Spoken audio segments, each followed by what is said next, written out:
जब लॉ के अंदर ये इलीगल नहीं है, तुम्हें क्या लगता है यहाँ फैंटेसी का मतलब क्या है और इनकी जनरल फैंटेसी ये सपने क्या होते हैं? सीधा सीधा सट्टा। नाउ इंडिया में क्रिकेट कौन लाया था? कोई इतने परसेंट चांसेस बन जाते हैं, जल्दी रुपया किसी भी और तरीके से नहीं बनाया जा सकता, इम्पॉसिबल।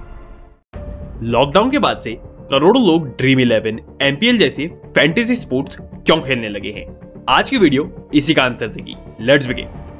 अब ड्रीम 11, एमपीएल, माई सर्कल, ब्ला ब्ला ब्ला, ये एप्स कितना भी कह ले, हम बैटिंग नहीं कराते बल्कि ये गेम स्किल से जीता जाता है। लेकिन डीप डाउन हम सभी को पता है तो ये ऑनलाइन बैटिंग ही, जिसके बारे में हम थोड़ी देर में भी बात भी करेंगे। लेकिन इसके बाद ही ये सवाल आता है, अगर ऐसा है तो क्या इंडिया में बैटिंग लीगल है? अगर है तो आज से कुछ सालों पहले आईपीएल में सट्टेबाजी के चक्कर में बहुत से लोग जेल क्यों गए थे? इन फैंटेसी ऐप में सबसे ज्यादा गेम कौन सा चलता है? क्रिकेट, क्योंकि भले ही इंडिया का नेशनल गेम हॉकी क्यों ना हो, लेकिन यह सभी का अनऑफिशियल नेशनल स्पोर्ट्स क्रिकेट ही है, क्योंकि क्रिकेट ही इंडिया का सबसे पॉपुलर गेम है। नाउ इंडिया में क्रिकेट कौन लाया था? ब्रिटिशर्स।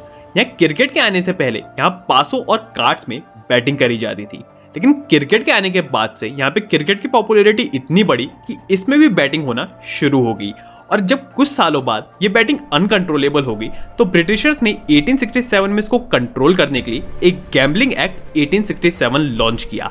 और आज भी इंडिया में गैम्बलिंग को कंट्रोल करने के लिए इसी एक्ट का इस्तेमाल किया जाता है। और क्या 1867 में इंटरनेट आया था तो ये एक्ट बैटिंग को तो बैन करता है, लेकिन ऑनलाइन बैटिंग से इसका कोई लेना देना नहीं है। और जब लॉ के अंदर ये इलीगल नहीं है तो ये बिना रोक टोक के चल सकता है।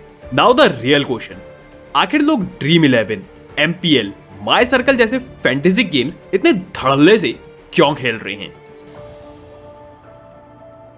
Number 1, fantasy. नाउ इसको फैंटेसी स्पोर्ट्स नाम दिया गया है। तुम्हें क्या लगता है यहाँ फैंटेसी का मतलब क्या है? आईपीएल या वर्ल्ड कप? नहीं, यहाँ पे फैंटेसी का मतलब है तुम्हारी खुद की फैंटेसी। अब इस ऐप में जनरली पैसा लगाने वाले लोग कौन होते हैं? Normal middle class. और इनकी जनरल फैंटेसी ये सपने क्या होते हैं? एक बढ़िया तगड़ी थार जैसी गाड़ी हो और जेब में रुपए आ जाएं, जिससे वो अपने आसपास के लोगों के ऊपर शो ऑफ कर सके। और ये एप्स उनकी इन्हीं फैंटेसीज को पूरा करने का वादा करती हैं। और जब आम लोगों को ये फैंटेसीज पूरे होते हुए दिन भर अखबार में दिखती हैं तो वो भी इसमें जुड़ जाते हैं कि शायद एक दिन मेरी भी ये फैंटेसी कंप्लीट हो जाएगी। Number 2, quick money. जितना जल्दी रुपया बैटिंग से बनाया जा सकता है उतना जल्दी रुपया किसी भी और तरीके से नहीं बनाया जा सकता। अब यहाँ पे तुम ट्रेडिंग, क्रिप्टो, बिजनेस, ब्ला ब्ला ब्ला कहोगे, लेकिन ये सब दिमाग का यूज करके पैसा बनाने का तरीका है। ड्रीम 11 में तुम्हें क्या करना है? 50 रुपए में एक टीम बनानी है और 4 घंटा बैठ जाना है।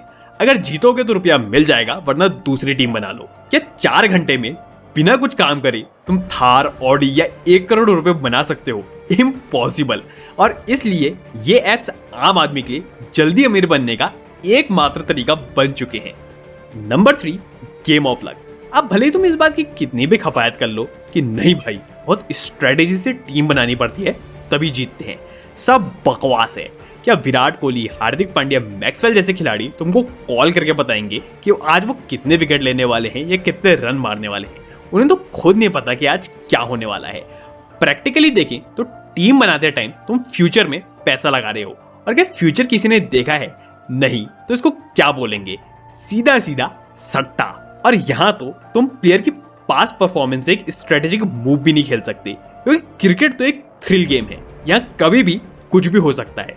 हो सकता है जो खिलाड़ी हर मैच में 50 से ऊपर रन मार रहा हो वो पहली बॉल में आउट हो जाए, और जो खिलाड़ी सबसे ज्यादा रन दे रहा हो सकता है वो आज के मैच में हैट्रिक मार दे।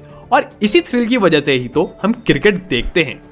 और इसको एक स्किल गेम बना के इसलिए मार्केट किया जाता है क्योंकि हमारे सुप्रीम कोर्ट ने भी उन्हीं गेम्स पर बैटिंग करना इलीगल बताया है जो गेम चांसेस ऑफ लक पे डिपेंड करते हैं। तो एक्चुअली में ये है तो चांस ऑफ लक का ही गेम, मगर इसमें से अगर ये स्किल फैक्टर को हटा दें तो ये सीधा सीधा इलीगल हो जाएगा। और ये स्किल बेस्ड गेम का आइडिया तुम्हारे दिमाग में इतने अच्छे से बैठ चुका है कि अभी तुम इसको कमेंट सेक्शन में डिफेंड करते हुए दिख जाओगे। Number 4, lose hopes.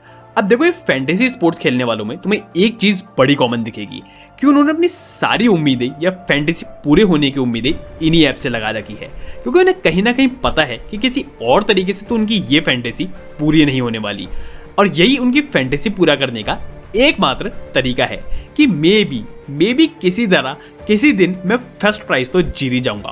और अगर तुम ये मान के चल रहे हो कि तुम किसी दिन जीत जाओगे तो ऑन एन एवरेज इसको 1 करोड़ लोग एक बारी में तो खेलते ही होंगे, तो तुम्हारे जीतने के कोई इतने % चांसेस बन जाते हैं, क्योंकि फर्स्ट प्राइज तो कोई एक ही जना ले जाएगा और यहाँ कुछ भी तुम्हारे कंट्रोल में नहीं होगा।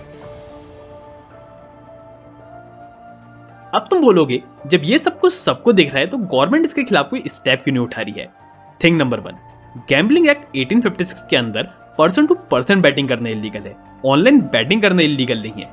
थिंग नंबर 2, ये कोई गेम ऑफ लक नहीं है, गेम ऑफ स्किल है। थिंग नंबर 3, इन ऐप से गवर्नमेंट के पास भी करोड़ों रुपए का टैक्स जाता है। इस बात का अंदाजा तुम इसी बात से लगा सकते हो कि जब भी कोई इंसान ड्रीम 11 या MPL से कोई रुपए जीतता है तो उसमें डायरेक्टली 28 से 30% टैक्स लग जाता है। मतलब अगर कोई इंसान 1 करोड़ रुपए जीतता है तो उसमें 70 लाख उसे मिलता है, बाकी 30 लाख टैक्स में जाता है। मतलब जीतने के बाद भी तुम्हें ही टैक्स देना है। अब इसका सॉल्यूशन क्या है? अब देखो यहाँ मैं तुम्हें डायरेक्टली तो ये कहूंगा नहीं कि इसे मत खेलो, क्योंकि भाई तुम्हारा पैसा है, तुम्हारी मर्जी है। हाँ, एक चीज जो मैं कह सकता हूँ कि शराब और किसी भी ड्रग के नशे के बाद इंसान को सबसे ज्यादा एडिक्शन रुपए का होता है। यही एडिक्शन किसी को करोड़पति बना देता है तो किसी को रोडपति बना देता है, क्योंकि सबका तरीका अलग होता है। तो अगर चाहो तो अपना पैसा वहां डालो जहां तुम्हारा उस पर कुछ तो कंट्रोल हो और तुम्हें कुछ दिख रहा हो। और एक चीज अपने दिमाग के अंदर फिट कर लो, ये क्विक मनी तुम्हें अमीर बनाने के लिए नहीं, जो तुम्हें क्विक मनी बना के देगा उसे अमीर बनाने के लिए है।